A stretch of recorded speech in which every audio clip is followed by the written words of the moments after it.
Hello everyone. So today we are going to start with quantum numbers, quantum mechanics. Last वीकमध्ये physical केमिस्ट्रीच्या लेक्चरमध्ये आपण हायझनबर्ग uncertainty प्रिन्सिपलपर्यंत cover केला होता structure of item हा chapter. आता आपण स्ट्रक्चर ऑफ ॲटम ह्या चॅप्टरच्या लास्ट पार्टकडे जाणार आहोत. तर सगळ्यात शेवटचा पार्ट आता आपण चालू करतोय.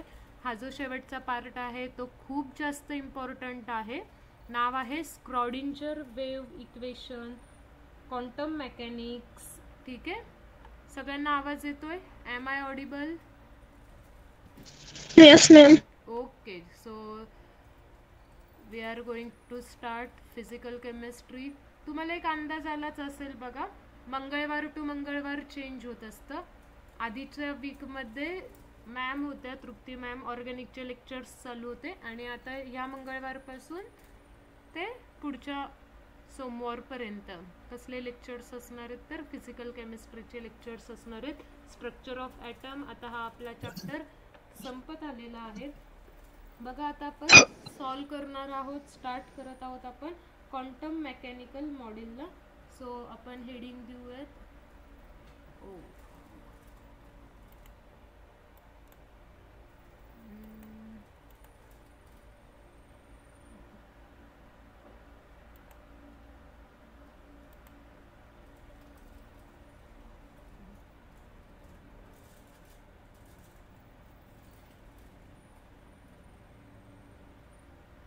Quantum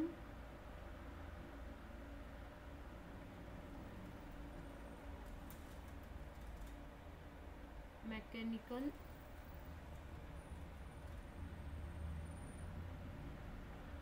model of atom, quantum mechanical model of item.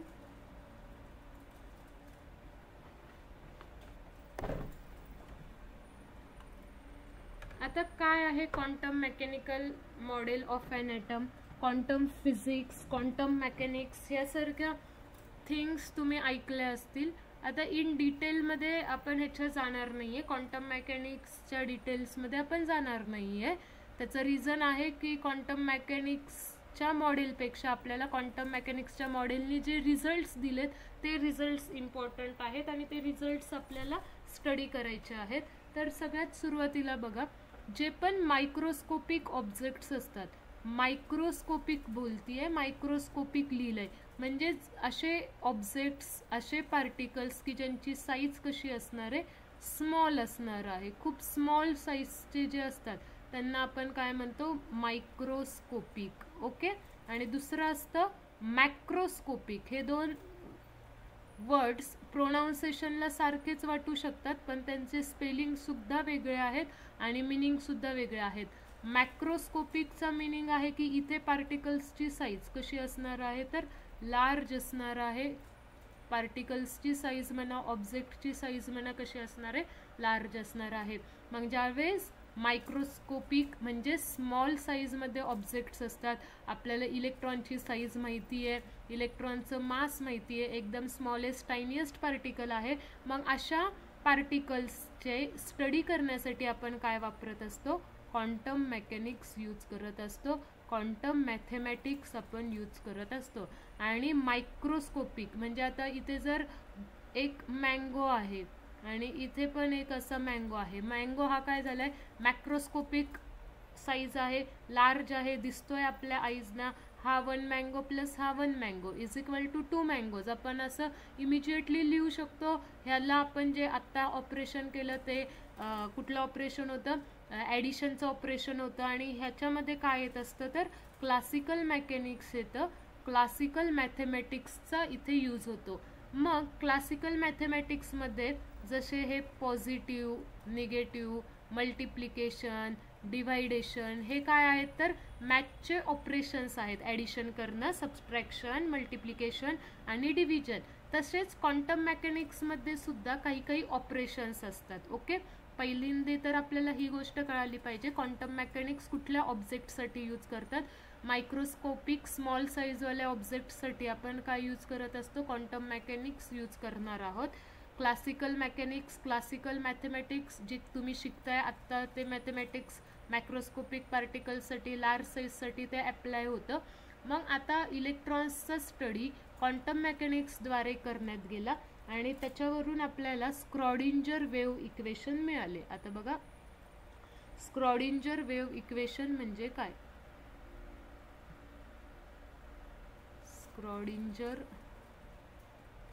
Wave equation, Schrodinger wave equation आपल्याला एवढं माहीत झालं होतं, इलेक्ट्रॉन्सचं नेचर हे पार्टिकल सारखं सुद्धा आहे आणि इलेक्ट्रॉन्सचं नेचर हे वेव्ह सारखं सुद्धा आहे. कारण डी ब्रॉग्ली सायंटिस्टने सांगितलं होतं की मॅटरचं बिहेवियर वेव्ह सारखं पण आहे आणि पार्टिकल सारखं पण आहे.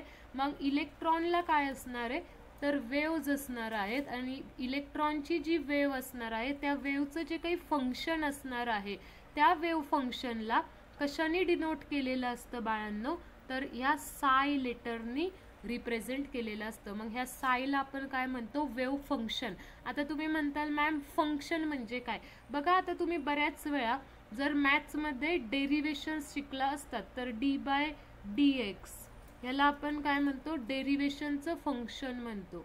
ठीक आहे, मग तसंच वेव्हचं सुद्धा फंक्शन आहे डेरिव्हेशन, बरोबर. मग आता जर मी d/dx हे फंक्शन अप्लाय केलंय, ओके, आता हे झालंय ऑपरेटर, आता हे एक ऑपरेटर झाले, मॅथमॅटिकल ऑपरेटर झाले आणि आता फंक्शन इथे आहे 2x². ह्याच्यावर आपण हे ऑपरेटर ऑपरेट करणार आहोत, ऑपरेशन करणार आहोत. तर मग ह्याचा आन्सर काय येणार? हा 2चं तर डेरिव्हेशन होणार नाही बिकॉज इट इज कॉन्स्टंट. हा पुढे येईल 2 आणि 2 × 2 आन्सर येईल ह्याचं 4x. ओके, मग सेम तुम्हाला आता इन डिटेलमध्ये जास्त जायचं नाही आहे. बघा, मग मी सेम तसंच काय सांगते, हे काय झालं 2x² एक फंक्शन होतं, तसंच साय वेव्ह एक फंक्शन आहे. ह्या वेव्ह फंक्शनवर एक ऑपरेशन करण्यात आलं, एक ऑपरेटर तिथे आहे, त्याला आपण म्हणतोय हॅमिल्टोनियन ऑपरेटर. आणि हे ऑपरेट केल्यावर आपल्याला ई साय हे एक इक्वेशन मिळालं आणि ह्या इक्वेशनलाच काय म्हणतात तर स्क्रॉडिंजर वेव्ह इक्वेशन म्हणतात. कुठलं इक्वेशन म्हणतात? Schrodinger wave equation. Schrodinger wave equation. मग तुम्हाला आत्ता राईट नाऊ एवढंच लक्षात ठेवायचं आहे की स्क्रॉडिंजर इक्वेशन काय आहे. काय आहे स्क्रॉडिंजर इक्वेशन? बघा, h is equal to h into psi is equal to E psi. Okay, ह्याला आपण काय म्हणतोय मग? स्क्रॉडिंजर इक्वेशन म्हणतोय. h psi is equal to E psi. मग हे स्क्रॉडिंजर इक्वेशन इलेक्ट्रॉन्सचं सॉल्व केलं आणि आपल्याला काय मिळाले? ॲज अ रिझल्ट काय मिळालं ह्या इक्वेशनचा? हे स्क्रॉडिंजर वेव्ह इक्वेशनचा रिझल्ट्समध्ये आपल्याला काय मिळाले तर क्वांटम नंबर्स मिळाले. आणि हे क्वांटम नंबर्स मग आता आपल्याला डिटेलमध्ये स्टडी करायचे आहेत. मी समजू शकते तुम्हाला आत्ता तुमच्या मनात खूप सारे डाऊट्स असतील, मॅडम हे h काय आहे, साय काय आहे, ई काय आहे, सायचा मिनिंग काय? एवढंच लक्षात ठेवा, साय म्हणजे वेव्ह फंक्शन. इलेक्ट्रॉन्सचं नेचर कसं असतं? वेव्ह सारखं असतं. तर इलेक्ट्रॉनची जी वेव्ह आहे त्या वेव्हला वेव्ह फंक्शन म्हणून आपण सायनी नोट करतोय, सायनी दाखवतोय, ह्याला म्हणतात साय. आणि आता ह्या वेव्ह फंक्शनवर एक मॅथमॅटिकल ऑपरेशन करण्यात आलं. ह्या मॅथमॅटिकल ऑपरेशनला हॅमिल्टोनियन ऑपरेटर असं म्हणतात. आणि हे हॅमिल्टोनियन ऑपरेटर ज्यावेळेस आपण ऑपरेट करतोय वेव्ह फंक्शनवर त्यावेळेस आपल्याला काय मिळते? Total energy of the system मिळतीये. ई काय आहे? Total energy of the system मिळतीये. आणि हे इक्वेशन ज्यावेळेस सॉल्व केलं त्या सॉल्व झाल्यानंतर आपल्याला क्वांटम नंबर्स मिळाले. ओके, मग तुम्ही म्हणताल किती क्वांटम नंबर्स मिळाले? तर लक्षात ठेवा आपल्याला 4 क्वांटम नंबर्स मिळाले. मग आता ह्या 4 क्वांटम नंबर्सची नावं, इथून पुढे सगळं आता इम्पॉर्टंट पार्ट सुरू झाला बरं का. सगळे आता महत्त्वाचे क्वेश्चन्स इथून येतात. 4 क्वांटम नंबर्स कुठले कुठले आहेत? तर मग सगळ्यात पहिला क्वांटम नंबर आहे प्रिन्सिपल क्वांटम नंबर. काय आहे सगळ्यात पहिला quantum number? Principal quantum number. Okay.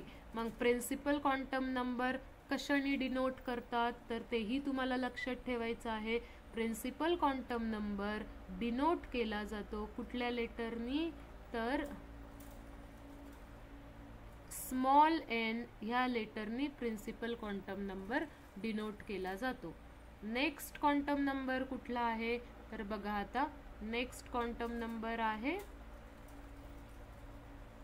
दुसरा क्वांटम नंबर आहे एझ्युमथल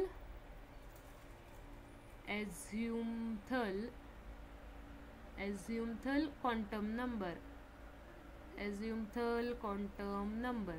मग एझ्युमथल क्वांटम नंबरचं नोटेशन काय आहे तर एझ्युमथल क्वांटम नंबरचं नोटेशन आहे एल. कुठला एल पण स्मॉल एल. सगळे नोटेशन्स जे आहेत ते स्मॉल मध्ये आहेत, स्मॉल एल.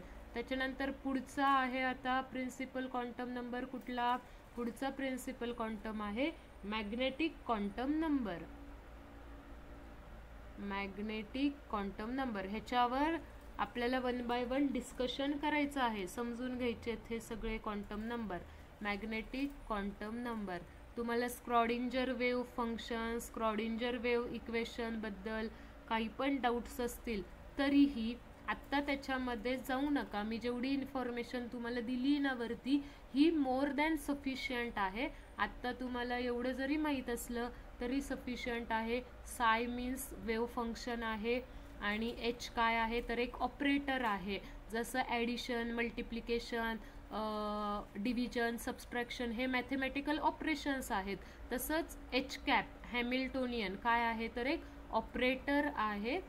कशामधलं तर क्वांटम मेकॅनिक्समधलं. आणि हे ऑपरेटर ज्यावेळेस ह्या वेव्ह फंक्शनवर वर्क झालं त्यावेळेस आपल्याला total energy of the system मिळाली. जसं आता इथे d/dx हे एक मॅथमॅटिकल ऑपरेटर आहे जे कशावर ऑपरेट होतंय 2x² वर ऑपरेट होते आणि ते ऑपरेट केल्यानंतर आपल्याला काय आन्सर मिळालं 4x असं आन्सर मिळालं. क्वांटम मेकॅनिक्समध्ये मग हे एच कॅप एक मॅथमॅटिकल ऑपरेटर आहे आणि ते ऑपरेट केलं आणि आपल्याला टोटल एनर्जी मिळालेली आहे. एवढं लक्षात ठेवा. फॉर द इन्फॉर्मेशन मी इथं लिहिते. एचचा मीनिंग आहे हॅमिल्टोनियन, HAMIL हॅमिल्टोनियन. आणि हे जे इक्वेशन आहे ह्या इक्वेशनला स्क्रॉडिंजर वेव्ह इक्वेशन म्हणतात. एवढं सफिशियंट आहे. हे इक्वेशन सॉल्व केल्यावर मग ह्या इक्वेशनचे रिझल्ट्समध्ये आपल्याला काय मिळालं तर क्वांटम नंबर्स. मग आता आपला हा महत्त्वाचा पार्ट आहे. मग आता आपण तेच बघत होतो की 4 क्वांटम नंबर्स कुठले कुठले. Principal quantum number, magnetic quantum number, azimuthal quantum number. आता मॅग्नेटिक क्वांटम नंबरचं नोटेशन बघा काय आहे ML. ओके. आणि आता लास्ट आहे स्पिन क्वांटम नंबर. सुरुवातीला हे 4च क्वांटम नंबर्स होते. ह्याच्यानंतर एक सायंटिस्ट आले, त्या सायंटिस्टने हा चौथा स्पिन क्वांटम नंबर दिलेला आहे इलेक्ट्रॉन स्पिन क्वांटम नंबर. आणि इलेक्ट्रॉन स्पिन क्वांटम नंबरला इमॅजिनरी क्वांटम नंबर सुद्धा म्हणतात. कुठला आहे स्पिन क्वांटम नंबर किंवा इलेक्ट्रॉन स्पिन क्वांटम नंबर म्हटलं तरी चालेल. इलेक्ट्रॉन स्पिन क्वांटम नंबर ह्याचं नोटेशन काय बघा. नोटेशन लक्षातच ठेवायचे आहेत. MS लक्षात राहील. प्रिन्सिपल क्वांटम नंबरचं नोटेशन आहे स्मॉल n. एझ्युमथल क्वांटम नंबरचं नोटेशन आहे ML आणि स्पिन क्वांटम नंबरचं नोटेशन आहे MS. आता तुम्हाला एक गंमत सांगते. हे जे क्वांटम नंबर्स आहेत ना ह्या क्वांटम नंबरचा यूज काय आहे. क्वांटम नंबर्सचा यूज आहे it gives total address, total information about electron. Total information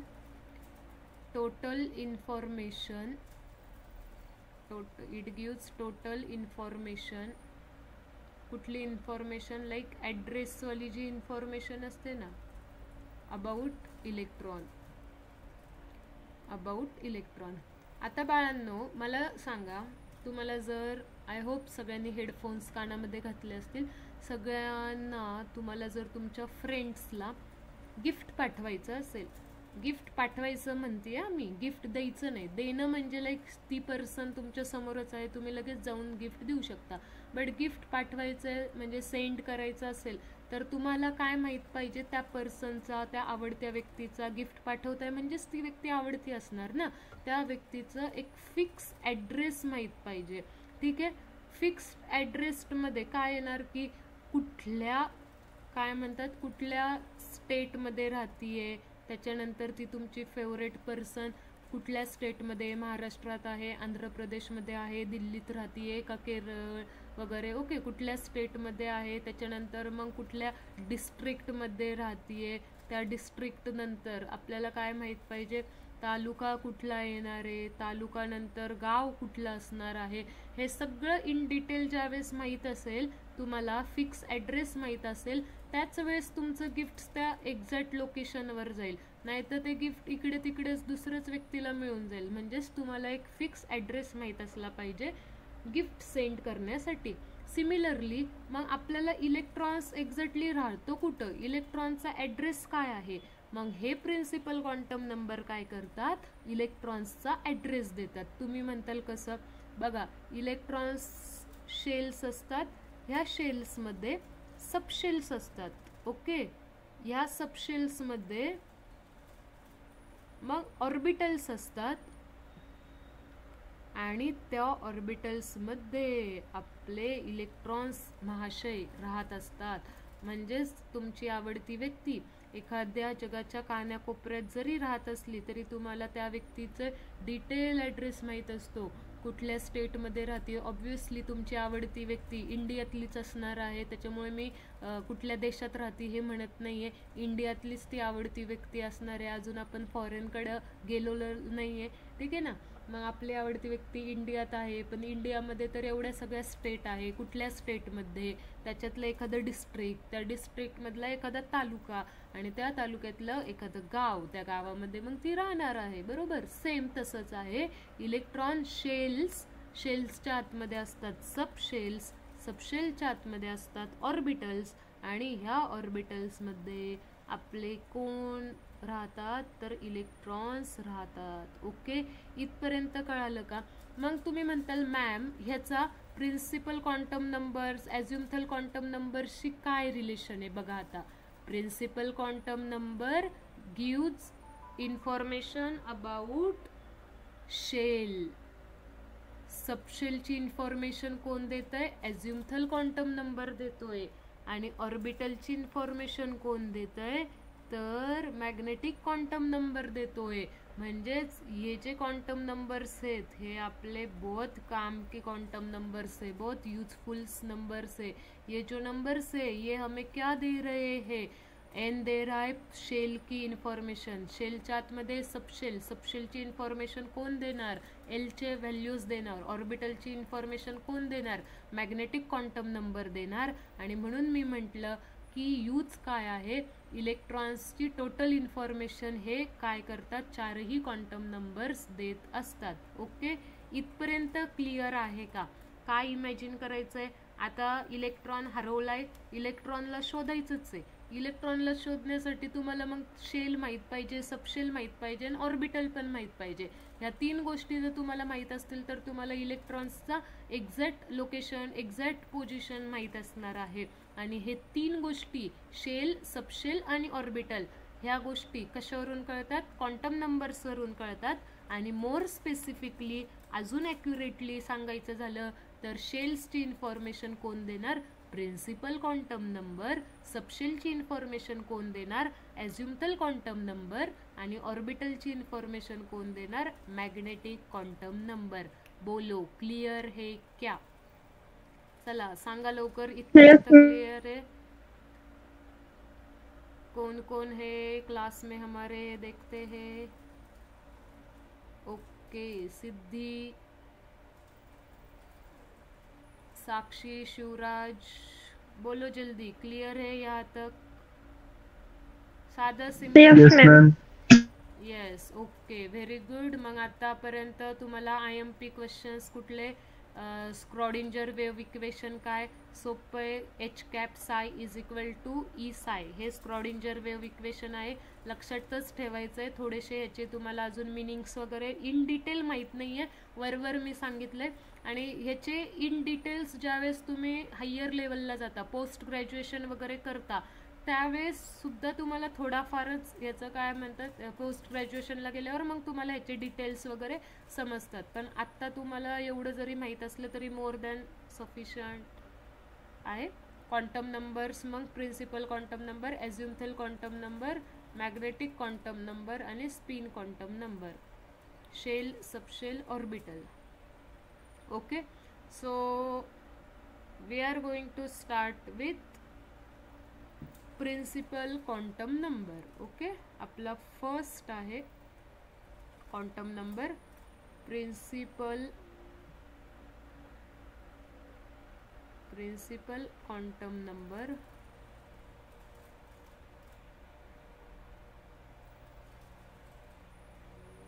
principal quantum number denote करणार आपण एन ने. आता बघा, प्रिन्सिपल क्वांटम नंबर कशाची इन्फॉर्मेशन देत असतो.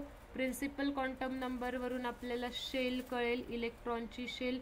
इलेक्ट्रॉनची शेल म्हणजेच इलेक्ट्रॉन्सची एनर्जी लेवल, एनर्जीची इन्फॉर्मेशन, एनर्जी लेवल इलेक्ट्रॉनची आपल्याला कळणार आहे कशावरून, एनच्या व्हॅल्यूवरून. मग प्रिन्सिपल क्वांटम नंबर एननी डिनोट करतात, पण ह्या एनच्या व्हॅल्यूज स्टार्ट कुठून होतात, तर एनच्या व्हॅल्यूज स्टार्ट होतात 1 2 3 डॉट डॉट डॉट. इस डॉट डॉट का मीनिंग आहे इन्फिनाइट. किती शेल्स असू शकतात, around the nucleus infinite shells असू शकतात. बघा इथे मी आता ड्रॉ करते, हा झाला न्यूक्लियस. न्यूक्लियसच्या अराउंड ही झाली आहे फर्स्ट शेल, ही झाली आहे सेकंड शेल.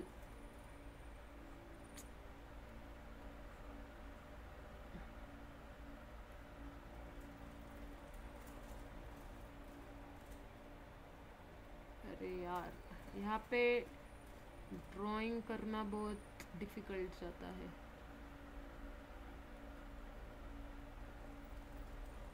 हाँ, फाइनली ठीक आहे. न्यूक्लियसच्या अराउंड ह्या जे शेल्स असतात, सर्क्युलर पाथ्स असतात, त्याला आपण प्रिन्सिपल क्वांटम नंबरनी रिप्रेझेंट करत असतो. त्याला आपण काय म्हणतोय, एन इज इक्वल टू 1 2 3 असं म्हणतोय. ठीक आहे. मग आता मला तुम्हाला हे सांगायचं आहे की हे जे प्रिन्सिपल क्वांटम नंबर्स आहेत, हे प्रिन्सिपल क्वांटम नंबर्स किती असू शकतात, इन्फिनाइट असू शकतात, स्टार्ट होणारे 1 पासून. जसं जसं एनची व्हॅल्यू इन्क्रीज होणार आहे तसं तसं शेलची एनर्जी सुद्धा काय होणार आहे, इन्क्रीज होत असते. ओके, एनची व्हॅल्यू इन्क्रीज झाली, एनर्जी इन्क्रीज होतीये. पण जर एनची व्हॅल्यू सेम असेल तर त्या केसमध्ये आपण काय करतो, एन प्लस एल रूल वापरतो. फॉर एक्झाम्पल बघा, आता प्रिन्सिपल क्वांटम नंबर काय करणार आहे, एनर्जी साठी हेल्प करणार आहे. एनर्जी एन ची व्हॅल्यू इन्क्रीज झाली तर एनर्जी काय होत असते, एनर्जी सुद्धा काय होणार आहे, इन्क्रीज होणार आहे. ओके, आता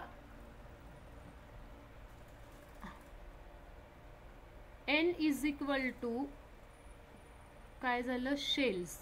प्रत्येक शेल्सची एक कॅपॅसिटी आहे, कशाची, तर इलेक्ट्रॉन्स ॲकोमोडेट करून घेण्याची, इलेक्ट्रॉन्स ऑक्युपाय करून घेण्याची. मग मॅक्झिमम इलेक्ट्रॉन्स किती असतील, तर मॅक्झिमम इलेक्ट्रॉन्सचा फॉर्म्युला आहे 2n². जर तुम्हाला एनची व्हॅल्यू माहीत असेल तर तुम्हाला मॅक्झिमम इलेक्ट्रॉन्स फाइंड आउट करता येतील. ओके, आता मी तुम्हाला सांगतेय, जर एन इज इक्वल टू 1 असेल तर आपण त्याला म्हणतो के शेल. ओके, तुम्ही हे ह्याच्या आधी सुद्धा 10th ला वगैरे ऐकलं असेल. एनची व्हॅल्यू जर 1 असेल तर त्याला आपण म्हणणार के शेल, आणि के शेलमध्ये मॅक्झिमम इलेक्ट्रॉन्स किती ऑक्युपाय होणार, इथे मी मॅक्झिमम इलेक्ट्रॉन्सचा फॉर्म्युला लिहिलेला आहे. मॅक्झिमम इलेक्ट्रॉन्सचा फॉर्मूला है 2n²। n की वैल्यू क्या पुट करेंगे, 1 पुट करेंगे, तो 1 पुट की तो 1 का स्क्वायर आएगा 1, 1 × 2, आंसर क्या आएगा 2। मग मॅक्झिमम इलेक्ट्रॉन्स n = 1 म्हणजेच के शेलमध्ये 2 आहे। ओके, तुम्ही म्हणताल मॅडम n = 1 म्हणजेच या पहिल्या शेलला आपण के शेल म्हणू शकतो का, तर ॲब्सोल्युटली करेक्ट आहात। पहिली शेल, फर्स्ट नंबरची शेल, तिला नाव काय दिलंय, के शेल। ओके, आता n ची व्हॅल्यू जर 2 असेल तर तिला आपण म्हणत असतो एल शेल। ओके, कुठली शेल, एल शेल। मग एल शेलमध्ये मॅक्झिमम किती इलेक्ट्रॉन्स असू शकतात, तर 2चा वर्ग 4 आणि 4 दुने 8, मॅक्झिमम इलेक्ट्रॉन्स किती असणार आहेत, मग 2 इलेक्ट्रॉन्स असणार आहेत। बघा तुमच्या लक्षात येईल जसं जसं n ची व्हॅल्यू इन्क्रीज होत जाणार आहे, इलेक्ट्रॉन्सचं अकोमोडेशन सुद्धा इन्क्रीज होणार आहे। n ची व्हॅल्यू इन्क्रीज होतीये, शेलची साईज इन्क्रीज होतीये, इलेक्ट्रॉन्स ऑक्युपाय करणं सुद्धा काय होणार आहे, इन्क्रीज होणार आहे। एखादी छोटी रूम आहे, छोट्या रूममध्ये समजा 2च व्यक्ती काय करतात, राहू शकतात। जर आता तिथे 1 रूम अँड किचन आहे तर कदाचित तिथे 4 जण राहू शकतात 1 रूम किचनमध्ये। जर 1 रूम किचन आणि 1 बेडरूम पण आहे तर ते 3 रूम्स झाले, 6 जण तिथं राहू शकतात। ठीक आहे ना, म्हणजे जसं जसं साईज इन्क्रीज होतीये, n ची व्हॅल्यू इन्क्रीज होतीये, इट मीन्स साईज इन्क्रीज होतीये, तर मग तिथे मॅक्झिमम इलेक्ट्रॉन्सची व्हॅल्यू पण काय होणार आहे, इन्क्रीज होत जाणार आहे। जर n ची व्हॅल्यू 3 असेल तर त्या शेलला काय म्हणायचं, एम शेल म्हणायचं। ओके, पहिली शेल आहे के शेल, के नंतर येतं एल, एल नंतर येतं एम शेल। एम शेलसाठी प्रिन्सिपल क्वांटम नंबर किती असा क्वेश्चन आला तर your answer will be 3। L शेलसाठी प्रिन्सिपल क्वांटम नंबर किती, तर your answer will be 2। K शेलसाठी प्रिन्सिपल क्वांटम नंबर किती, तर आन्सर येणार आहे 1। के शेलमध्ये मॅक्झिमम किती इलेक्ट्रॉन्स असतात, मॅक्झिमम इलेक्ट्रॉन्स किती असतात, तर आपण कसं फाइंड आउट करू शकतो, 2n² ह्या फॉर्म्युलाने फाइंड आउट करतो। मॅक्झिमम इलेक्ट्रॉन्स आहेत मग 2। त्याच्यानंतर आता आपण 3 साठी कॅल्क्युलेट करून सांगा बरं तुम्ही, एम शेलमध्ये मॅक्झिमम किती इलेक्ट्रॉन्स असतील, मग M shell 18। Yes correct, very good, all are with me. कुणी झोपलेलं वगैरे नाहीये, कुणी फक्त लावून बसलेलं नाहीये, very good. Sometimes I feel so proud of you, म्हणजे तुम्ही एवढं घरी बसून सुद्धा सिरियसली करताय, दॅट्स व्हेरी गुड। n = 4, आता बघा के एल एम आणि मग n = 4 असेल तर त्याला आपण काय म्हणतो, एन शेल। ओके, एन शेलमध्ये मग मॅक्झिमम किती इलेक्ट्रॉन्स असतील, फॉर्म्युला दिलाय 2n², 4चा वर्ग 16, 16 32, 32 electrons. Okay, yes correct, very good. मग आता तुम्हाला प्रिन्सिपल क्वांटम नंबरवरून एवढं तर कळालं पाहिजे, मी जर बोलले एखादा एलिमेंट आहे, त्या एलिमेंटमध्ये 8 इलेक्ट्रॉन आहे, तर तुम्हाला कळलं पाहिजे इलेक्ट्रॉन कुठल्या शेलमध्ये असणार आहे, n = 2 शेल, म्हणजेच एल शेलमध्ये तो इलेक्ट्रॉन असणार आहे। मी जर म्हटलं एखादा एलिमेंट आहे त्याच्यामध्ये 17 इलेक्ट्रॉन्स आहेत, मग तुम्हाला कळलं पाहिजे तो इलेक्ट्रॉन्स कुठं असला पाहिजे, n = 3rd शेलमध्ये असला पाहिजे, म्हणजेच एम शेलमध्ये असला पाहिजे। कारण एम शेलमध्ये मॅक्झिमम 18 इलेक्ट्रॉन्स असतात, मग हे 17 इलेक्ट्रॉन्स कुठं असू शकतात, एम शेलमध्ये असू शकतात। 19वा इलेक्ट्रॉन कुठं जाईल, एन शेलमध्ये जाईल, पण 18 पर्यंतचे इलेक्ट्रॉन्स कुठं असणार आहेत, तर एम शेलमध्ये असणार आहेत। 8 पर्यंतचे इलेक्ट्रॉन्स कुठं असणार आहेत, एल शेलमध्ये असणार आहेत। पहिले 2 इलेक्ट्रॉन्स फर्स्ट शेलमध्ये असणार आहेत। 3 पासून 8 पर्यंतचे इलेक्ट्रॉन्स दुसऱ्या शेलमध्ये असणार आहेत। 9 पासून ते 18 पर्यंतचे इलेक्ट्रॉन्स तिसऱ्या शेलमध्ये असणार आहेत, आणि 19 पासून 32 पर्यंतचे कुठे असतील, मग पुढचे इलेक्ट्रॉन्स तिथे असणार आहेत। किंवा असं लक्षात ठेवू शकता की n ची कॅपॅसिटी 32 इलेक्ट्रॉन्सची आहे।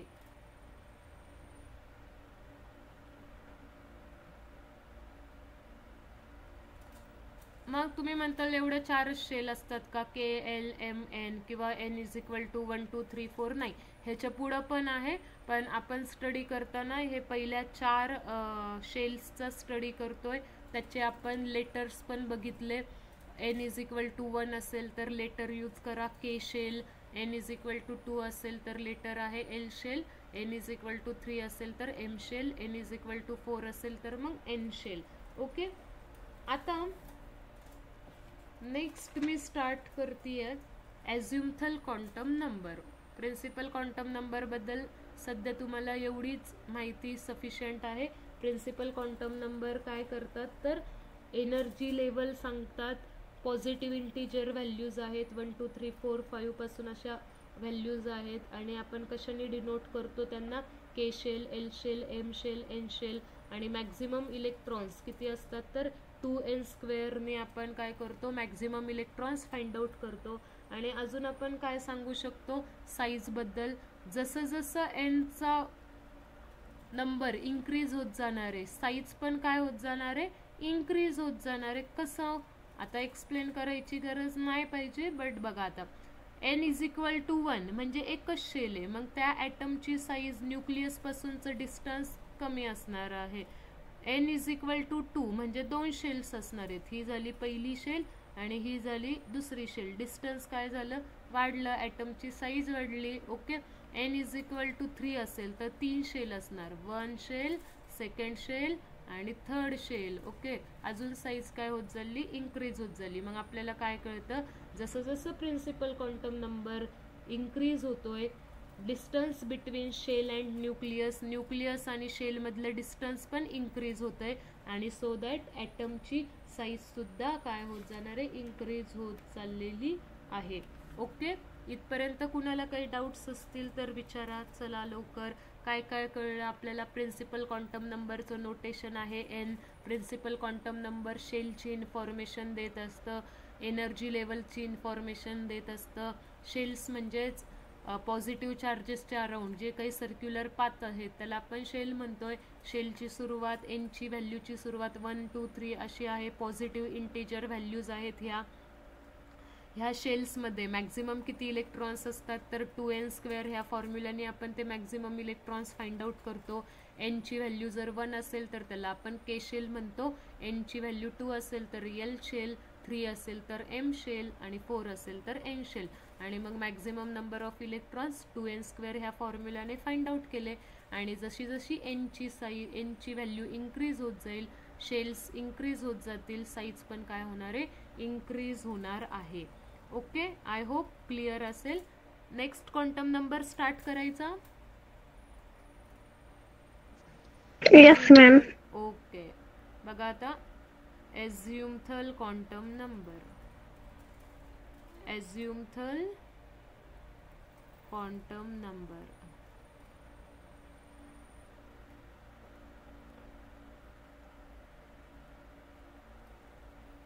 ॲझ्युमथल क्वांटम नंबरचं नोटेशन आहे L. आता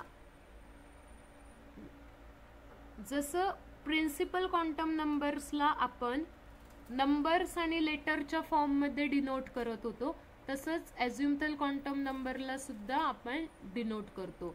जर ॲझ्युमथल क्वांटम नंबरचीच म्हणजेच Lची व्हॅल्यू 0 आली तर इट मीन्स तिथे कुठली सबशेल आहे तर S नावाची सबशेल प्रेझेंट आहे. ओके, जर ॲझ्युमथल क्वांटम नंबरची व्हॅल्यू 1 आली तर इट मीन्स तिथे P नावाची सबशेल प्रेझेंट आहे. जर ॲझ्युमथल क्वांटम नंबरची व्हॅल्यू 2 आली तर इट मीन्स तिथे D नावाची सबशेल प्रेझेंट आहे. आणि ॲझ्युमथल क्वांटम नंबरची Lची व्हॅल्यू जर 3 आली तर इट मीन्स तिथे F नावाची सबशेल प्रेझेंट आहे. ओके, म्हणजेच जसं आत्ता आपण प्रिन्सिपल क्वांटम नंबरला नंबरनी डिनोट केलं, principal quantum number 1 it means it is a K shell. Principal quantum number is 2 it means it is which shell, L shell. principal quantum number is 3, it means it is M shell. Principal quantum number is 4, it means it is N shell. जसं आत्ता आपण principal quantum नंबरला लेटर्सच्या फॉर्ममध्ये represent करत होतो, same पद्धतीने बाळांनो काय केलंय, ॲझ्युमथल क्वांटम नंबरला सुद्धा लेटर्सच्या फॉर्ममध्ये काय केलेलं आहे, नोट केलेलं आहे. बऱ्याच वेळा बऱ्याच स्टुडंटला असं वाटत असतं ॲझ्युमथल क्वांटम नंबरची व्हॅल्यू 0 आली, इट मीन्स तिथे कुठलीच सबशेल नाही आहे. असं नाही आहे. बघा आता ॲझ्युमथल क्वांटम नंबर एल काय रिप्रेझेंट करत असतो, तर सबशेलची इन्फॉर्मेशन देत असतो. त्या शेल्सच्या आतमध्ये किती सबशेल्स आहेत. फॉर एक्झाम्पल हे एक घर आहे आणि ह्या घराच्या आतमध्ये किती खोल्या आहेत, ह्याला आपण काय म्हणणार आहेत, घराच्या. तुम्ही जर स्कॉलरशिपचे एक्झाम्स दिले असतील तर तुम्हाला हे माहीत असेल, घराच्या आतमध्ये काय असतात, तर रूम्स, खोल्या. तसंच आहे हे. किंवा आता ट्रेनच्या आतमध्ये काय असतात, तर ते डबे असतात. ओके, मग तशा टाईप असं तुम्ही लक्षात ठेवू शकता. थोडंसं म्हणजे विचित्र लॉजिक आहे हे, पण तुम्हाला एक रिलेट होऊ शकतं. शेल आहे आणि त्या शेलच्या आतमध्ये सबशेल्स आहेत. ओके, आणि ॲझ्युमथल क्वांटम नंबर काय करत असतं, सबशेलची माहिती देत असतं. मग बऱ्याच वेळा मुलांना काय वाटतं बघा, एलची व्हॅल्यू 0 आली म्हणजे सबशेल नाहीये, एक पण सबशेल नाहीये तिथं, असं मुलांना वाटत असतं. पण लक्षात ठेवा, एलची व्हॅल्यू आली आहे, काहीतरी एलची व्हॅल्यू आली आहे, मग ती 0 येऊ द्या, काही पण येऊ द्या, पण एलची काहीतरी व्हॅल्यू आली आहे म्हणजेच तिथं सबशेल असणार आहे. कारण एलची व्हॅल्यू काय डिनोट करत असते, तर सबशेल्स डिनोट करत असते, सबशेल बद्दल इन्फॉर्मेशन देत असते.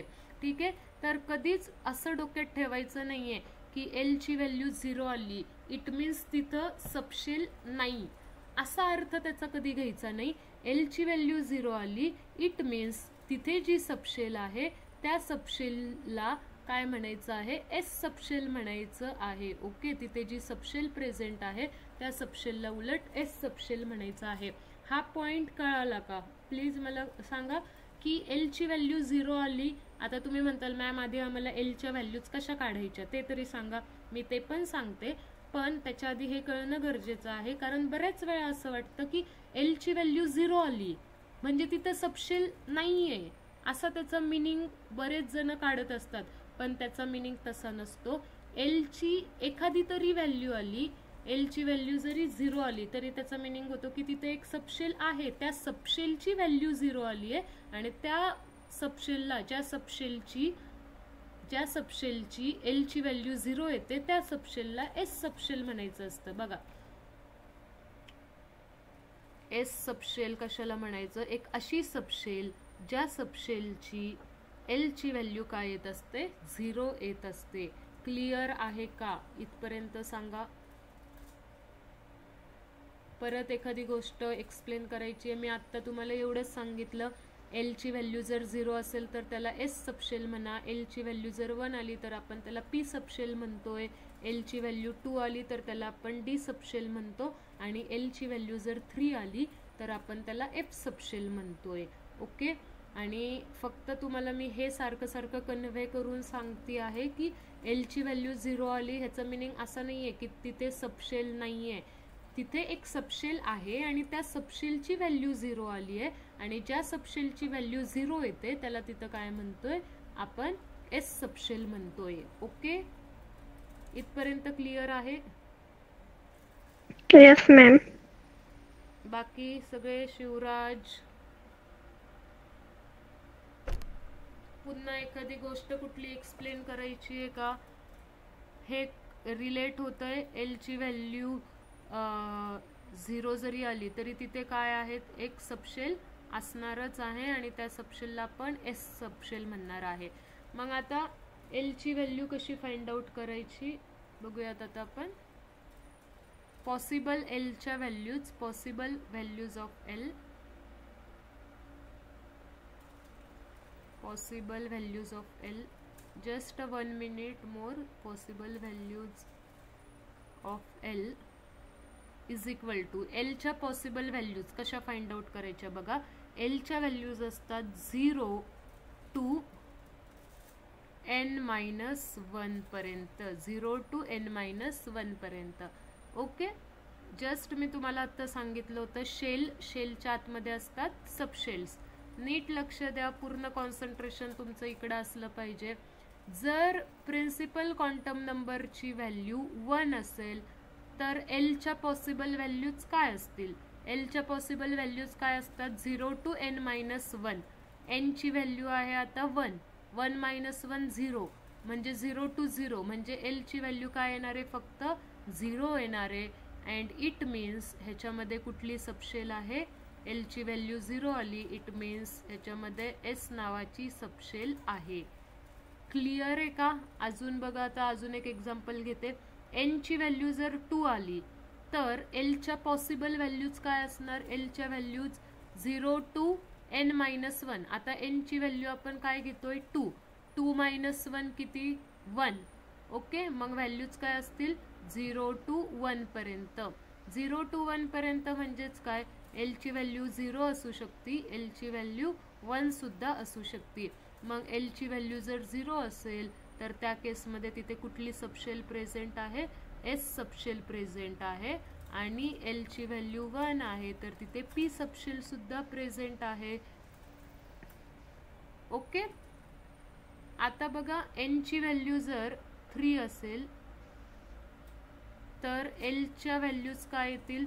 0 to n-1. एनची व्हॅल्यू आहे 3, 3 - 1, 3 मधून 1 गेले 2. ठीक आहे, मग कुठल्या कुठल्या एलच्या व्हॅल्यूज असतील? 0, 1 आणि 2. एलची व्हॅल्यू जर 0 असेल तर मग त्याला काय म्हणणार आपण? एस सबशेल म्हणणार. एलची व्हॅल्यू जर 1 आली तर त्याला आपण काय म्हणणार? पी सबशेल म्हणणार, म्हणजे पी सबशेल पण आहे. आणि एलची व्हॅल्यू जर 2 आली तर त्याला आपण काय म्हणणार? डी सबशेल म्हणणार. मॅडम, आम्हाला थोडंसं लिंक लागायला लागली आहे. काय लिंक लागायला लागली आहे? जर तुम्ही ऑब्झर्व केलं ना तर एक खूप छान लॉजिक इथून तुम्हाला कळतं. ज्यावेळेस एकच शेल असते, एका शेलमध्ये एकच सबशेल प्रेझेंट आहे. 2 शेल्स 2 सबशेल्स, एस आणि पी. ओके, 3 शेलचा नंबर आहे 3. 3 नंबर जर असेल तर त्याच्यामध्ये 3 सबशेल्स असतील, एस, पी आणि डी. मग आम्हाला सिमिलरली चौथ्यासाठी पण सांगता येईल, जर एन प्रिन्सिपल क्वांटम नंबर जर 4 असेल तर मग 4 सबशेल्स असणार. कुठल्या कुठल्या? एस, पी, डी आणि एफ. करेक्ट आहे का? Yes, it is correct. बघा, प्रिन्सिपल क्वांटम नंबर 4, मग कुठल्या कुठल्या व्हॅल्यूज येतील आपल्याकडे? 0 to 3 पर्यंतच्या व्हॅल्यूज येतील, कारण व्हॅल्यू कशा फाइंड आउट करतो आपण? एलच्या व्हॅल्यूज n-1, 0 to n-1. 4 - 1 म्हणजेच किती? 3. मग एस इथे 0, इथे पी. एलची व्हॅल्यू 1 असेल तर पी लिहिणार, एलची व्हॅल्यू 2 आली तर डी, आणि एलची व्हॅल्यू 3 आली तर मग एफ. क्लिअर आहे? हे समजा व्यवस्थित लिहायचं असेल तर मी पुन्हा वाटलंच तर हे लिहून देते. हे लॉजिक लागणं महत्वाचं आहे. एलच्या व्हॅल्यूज किती असतील? 0 to 3 पर्यंत. ओके, मग एक तर व्हॅल्यू 0 असू शकते, एक तर 1 असू शकते, 2, ह्या सगळ्याच म्हणजे पॉसिबल व्हॅल्यूज आहेत ह्या. मग एस सबशेल, एलची व्हॅल्यू 1 असेल तर त्याला आपण पी सबशेल, एलची व्हॅल्यू 2 असेल तर डी सबशेल, आणि एलची व्हॅल्यू 3 असेल तर मग एफ सबशेल. ओके, म्हणजे मला तुम्हाला काय सांगायचं आहे? नंबर ऑफ शेलचा number is equal to number of subshells. शेलचा नंबर 1 असेल तर एका शेलमध्ये 1 सबशेल आहे.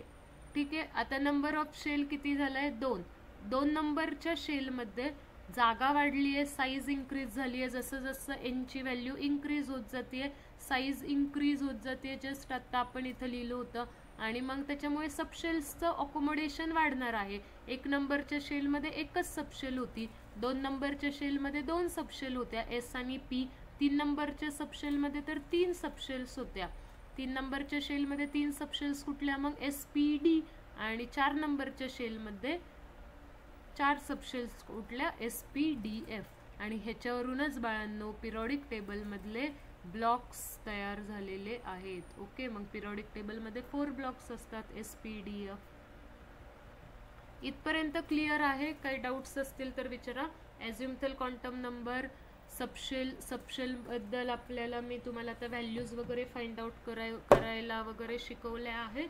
पण मेन सबशेल काय रिप्रेझेंट करतं तर इलेक्ट्रॉन्सचा शेप कसा असेल, ऑर्बिटल्सची माहिती देणार आहे. ओके, इथपर्यंत क्लिअर आहे का? मग काही डाऊट?